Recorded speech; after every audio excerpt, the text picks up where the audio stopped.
Roger, what did it mean to you to win 2 in a row, I think it was, national championships? Yeah, no, I mean it was always something that you know, as a bike rider, you always want to win the national title of what you are, you know, what you do. So yeah, it was it was nice. I mean, it was always a difficult thing for me with the way of the season. Is, you know, to try and do the classics, and then the classics in the end of the year, you had to have a break at some point. So there's a couple of years where I really tried to train through and win the nationals as well. So yeah, it was nice to be able to win it. It's always, you know, I think it's a bit of a cliche, but everyone always talks about wearing the jersey. Well, that's what I was going to ask you. What was it like to take the jersey into Europe?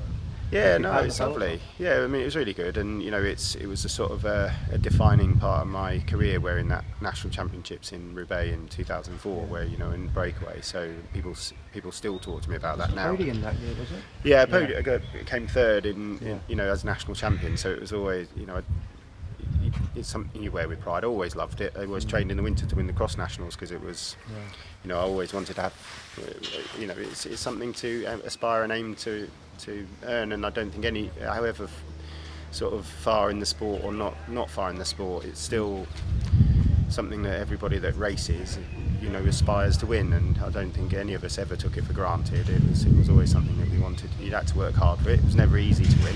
Even the guys now, you know, it's tricky. It's tricky. Yeah. Some very good bike riders never won it. So no. Yeah. And in your day, we're talking 20 years ago, when you were racing, the number of pros coming over, it was almost like a combine against you, and you were in a combine with them. I'm not saying you were, but it's totally different today, where, as you say, you've got your team, you know, FTJ have got a team here.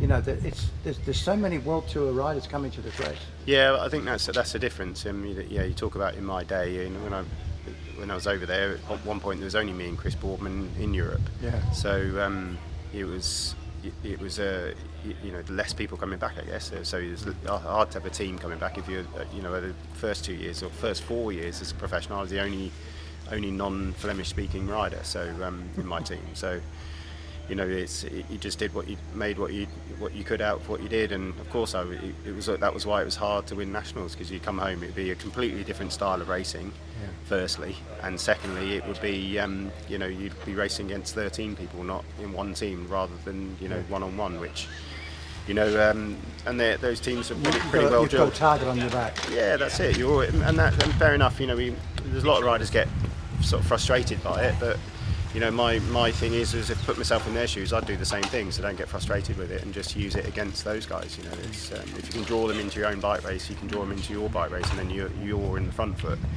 But yeah, it was never easy. You had to wait till late on to attack. Always remember, just don't get frustrated and wait until everyone starts, you know, running out of legs, and then that's when you can make your move. If you tried to race them in their game on the first lap, it was over pretty quick. I was going to say the last 40k is probably the crucial part of it. Yeah, that's it. That's where the sort of the pendulum swung back into our favour. You know, the long races. Well, before we started this, he started talking about Tour de Suisse. You know, that was the advantage that I got that the domestic guys never had, really, which I always remember thinking was a bit. Gave you a bit of debt. Yeah. Well, it was a bit unfair, really. That year that I won in Celtic Manor, where it's 5,500 metres of climbing, 240k, and they've come off the back of a tour series, or, you know, an equivalent of a criterium series, and I'd come off a 10-day stage race in the mountains at altitude, which, you know, it's not. You know, it's not pairs for pairs, really. It was, but as it was, they had 13 riders. I was on my own, so, you know, it is what it is, isn't it? You take what you can and try to win with what you've got in your packet, so to speak. What does the jersey mean to a team like any else? It's always, you know, look at what we've done in the time trial. We've done the Spanish, the Italian, the British, second in Canadian. So, you know, that's it. We go after them because it's an iconic symbol of our race, of our sport. You know, there was a picture used in a presentation a couple of days ago that I was reading, and it's, you know, just sport in general, but one of the pictures was a World Championship jersey on a bike rider, and you don't need to know who it was. You could see instantly they've referenced cycling in their presentation, because it's such an iconic jersey. And that's what the British national jersey is about. So it's, you know, it's something, you know, it's a title you'll have for the rest of your life. ex-British. You can national always have the champion. bands. Always have the band. It just shows a symbol that you'll have that with you for the rest, wherever you go to a bike race. You're an ex-national champion, ex-world champion, whatever it is. It's a symbol of success in your sport. So why wouldn't you go for it? Tomorrow, a lot of confidence in the riders that you've got. Yeah, I mean, they're here to try and win the race, and we're a world tour team, so we'll give it a good shot. We all, like I said at the beginning, it's not an easy race to win. No. We'll be a target, rather than being on an equal footing going into world tour races. There's 20 other teams that really have to be looked at, so we become a target. But that comes with being, we also have other advantages. We've got lots of money to support our riders and give them the support that they need in the background. So it's like I say, we're all coming in at different points, angles, and that's what makes it interesting. It'll be a good day out.